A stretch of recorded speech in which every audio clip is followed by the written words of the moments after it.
They have a little river here. They do have Monorail.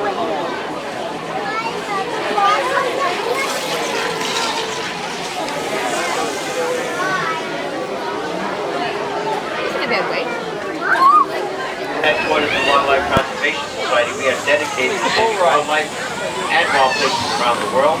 Today I'm going to be taking you on a wildlife tour of Asia, which will include India, China, Cambodia, Pakistan, Indonesia, all without ever leaving the Bronx. We begin our trip by crossing over the Bronx River. The Bronx River is 23 miles long. It's the only freshwater river in the city of New York. It provides a habitat for ducks, turtles, fish, migrating birds, and the occasional basketball. Right down there. Now, Asia is the continent with the largest number of deer species, and it is well known for its deer diversity. And as we come into our first meadow, we discover that all the animals in this first exhibit have all migrated down to the left, and we'll catch up to them in about 8 to 10 minutes. I'm going to describe the animals for you now, point them out to you later. We have spotted axis deer, which have been exhibited at the Bronx Zoo since 1899. It's one of the few deer species that are born with spots for their entire lives, while most other deer lose their spots as they mature. They are native to India and Sri Lanka.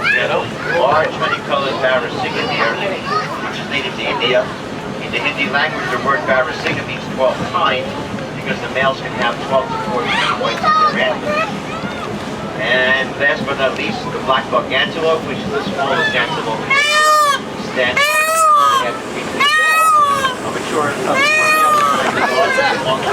the peacock is calling at the train. Immature males and females are tan and white in color. They're native to India, Pakistan, and parts of Nepal.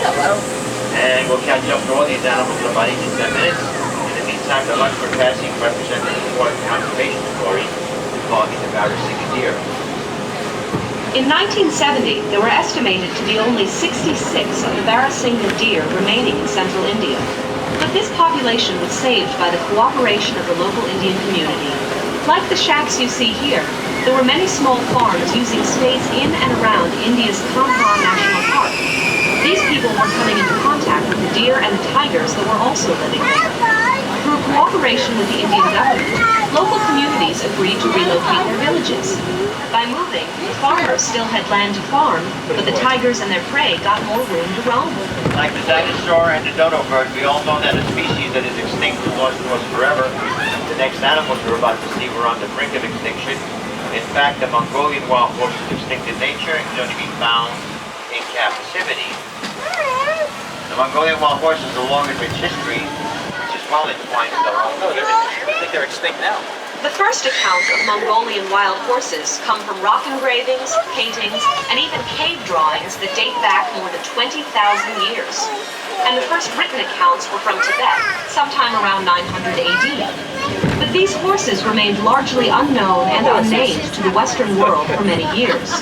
During an expedition to Central Asia in 1879, a famous Russian explorer and naturalist, Colonel Nikolai Przewalski, encountered the horse in Western Mongolia. Because of his discovery, this species is also known as Przewalski's horse. Now, the Mongolian wild horse is the only true species of wild horses alive today, and its appearance differs from the domestic horse. It has a stockier build, shorter legs, and in a red mane, which resembles a mohawk haircut, and that mane is also missing a forelock, the piece of hair which normally falls from one of a domestic horse's forehead. Captive breeding of the Mongolian wild horse began with 28 horses in 1901. The Bronx Zoo received its first horses in 1902, and we have maintained our herd ever since, almost 112 years. Now, there has been some successful reintroduction into the wild in recent times, into parts of Mongolia and northern China, and Bronx Zoo, from animals that were bred and raised in North America and Asian zoos. Now, as we went to that first exhibit, as we were looking at animals, you may have noticed that some trees are wrapped in wire, and that wire is there to help protect the trees from the animals. Some animals like to eat parts of the trees, others like to rub the one or end of the bark of the tree. If those trees get damaged, they die. Since they provide shade and shelter for the animals, we try to protect as many trees as possible. These are brown-ended deer. They get their name from the look of the male's antlers through a round-shaped hole in space. Well, we don't have the males out of existence, have the female. And so you won't be able to see those antlers. Now these deer are considered to be vulnerable to the native Cambodia habitat for farming. And in many areas have to resort to feeding on crops. The crops aren't as nutritious as their natural food would be, so they're actually eating and starving at the same time. Now I have seen the males and their antlers do look like eyebrows under the deer's face.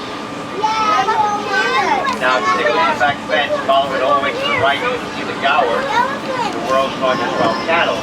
Now they can weigh as much as 2,000 pounds and stand 6 feet tall to shoulders, and they can grow to a length of 10 feet to be the size of a small car. Males have horns that go straight up and down with the female horns for ribbon and tip. And the largest and darkest of the bulls we have out there is named Benny Gaur. The alpha male, he's the proud father of 9 calves born here. Their large size and impressive horns and Gaur have virtually 6 feet from the ground.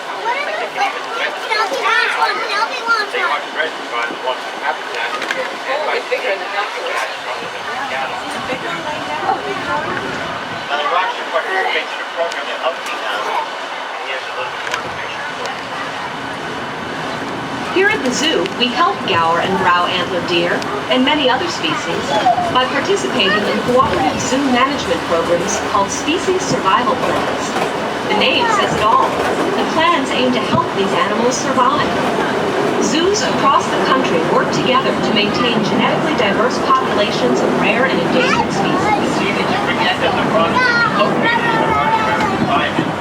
With the noise that you hear behind you, you can tell the Bronx River Parkway, and the line defense directly in front of us is there to help reduce noise from city traffic. In our next exhibit, we'll be looking for a tiger named Levita, so I remind everyone again to please stay in your seats. There's no standing for any reason whatsoever. Now, tigers are typically solitary animals. That is why we only exhibit one tiger here at a time. The tiger stripes provide extra camouflage, and no two tigers will have the same stripe pattern. The scientists use that information in the wild to identify individual tigers, and this way they can determine how many tigers are living in a particular area. Savita is about 90 feet, 75 feet from the pond, and headed down to under the train here, so get a good look now. Do you see the tiger? No, right over there. Now tiger stripes provide extra camouflage, help the tigers will have the same stripe pattern. Scientists can use that information in the wild to identify tigers, and this way they can determine how many tigers live in a particular area. I think I did that twice. Now we know wild tigers prefer to eat wild stuff in the deer. And the tiger will gorge itself in the first kill, eating up to 40 pounds of meat in one sitting. And that would be the equivalent of about 160 hammers. I had that many at a point in my barbecue one summer and I never got invited back. Now tigers of all types are highly endangered. There's only about 3,200 tigers left in the wild, with thousands of those being females. Poaching, loss of habitat, lack of prey are the tiger's obscenities. The Wildlife Conservation Society is one of the world's leading organizations that is helping to save and protect tigers wherever tigers can be found. We're going to be entering the back end of the first exhibit we came into where we can see any of the animals. So down below here in the center foreground, we have the deer. They've been exhibited at the Bronx Zoo since 1899. I don't see black bug antelope yet. Over to the right, we're going to have some large honey-colored barracks. You can see it'll probably be down on the road. And if we take a look at the back of the road, we may find some black bug antelope, but I don't see them there either. All the way in the back. Now the roads are used by the different to access the 48 to the wild nature. But in the wild, roads can represent danger for the animals since they allow hunters and poachers deeper into the animal's habitat. The next animal we're going to see is the barbarusa, which is a wild pig native to the Indonesian island of Sulawesi. And in the Indonesian language, the word barbarusa means pig deer because the males of the species have tusks on their snouts, that curve backwards towards your eyes, like the one's on hickory. Behind the bamboo, over towards the left a little. Now, when the wild males prefer to live alone, while females live in family groups. In our next exhibit over, we have Kathy and two piglets that were born last summer. And they're in the lower right-hand corner, and I can't really get them out from there. Now, elephants are the world's largest land mammal, but unfortunately, they're also becoming one of the rarest. There's only about 33,000 ancient elephants left in Asia, and their numbers keep dwindling daily. Killing, and loss of habitat is a problem in Asia. There's also a bigger problem in Africa with the ivy tusk. I'll talk about that in a few minutes. Now, this is Patty and Maxine here in their mid-40s. They are living elephants living up to 60 years old. Whoa. They weigh as much as 10,000 pounds. Therefore, they have to eat lots of vegetation. A lot of people. Patty and Maxine received a healthy diet of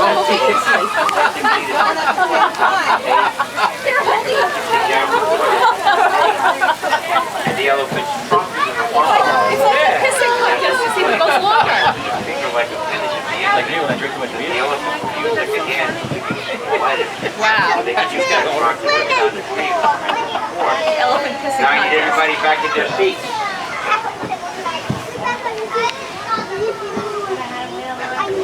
Now, Patty and Maxine are pampered here at the Bronx Zoo. Not only do they have their own private pool, but they also get pedicures at the back. And they get a pedicure at the last tour around. Now, each pedicure produces a wild Asian elephant to walk about 30 miles a day in search of food. And their nails get worn down. They throw their food delivered here at the Bronx Zoo. Patty and Maxine will be for lunch in order to keep their feet healthy and keep them from falling down. Don't think about it, Patty and Maxine. Say hello to Callie, our Indian rhino.